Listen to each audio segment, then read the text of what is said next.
Now, teams work all year just to get ready for draft week. They're scouting different players, they're doing workouts, they're changing their mock drafts all the time. But on actual draft night, all of that can change with just a trade in the draft. Charles Perrani joins us live from down on the field to explain how the Jaguars handle their draft day process. Shaz.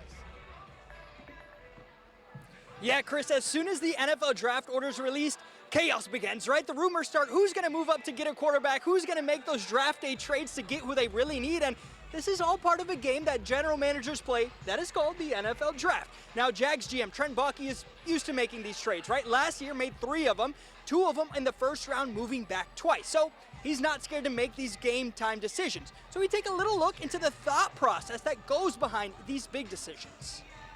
I'm not a big believer in moving before draft day, because what are you moving for? Unless you know exactly who you're moving for and you know that he's going to be there, which is impossible to know, why move unless you're going to number 1?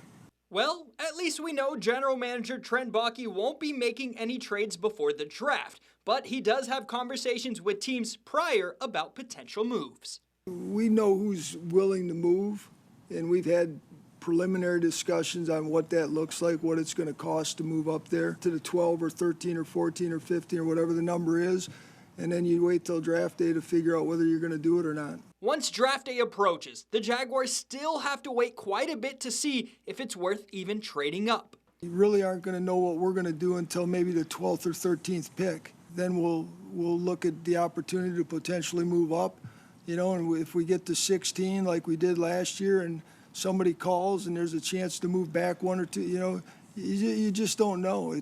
You're playing it on game day.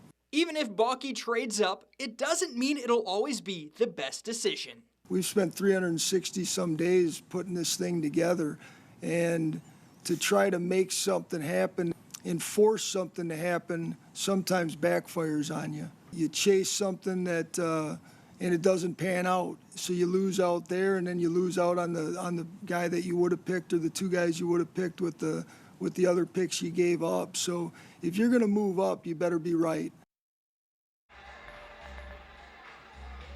So it's all a risk and reward thing, right? You go up, make the right pick, you are called a genius, but then you're wrong, and your job's on the line. But that's why general managers like Trent Baalke get paid the big bucks to make the big decision. So we'll find out tonight if the Jags stick with that 17th overall pick or move up and go get someone with a big name or move down and get some more draft picks.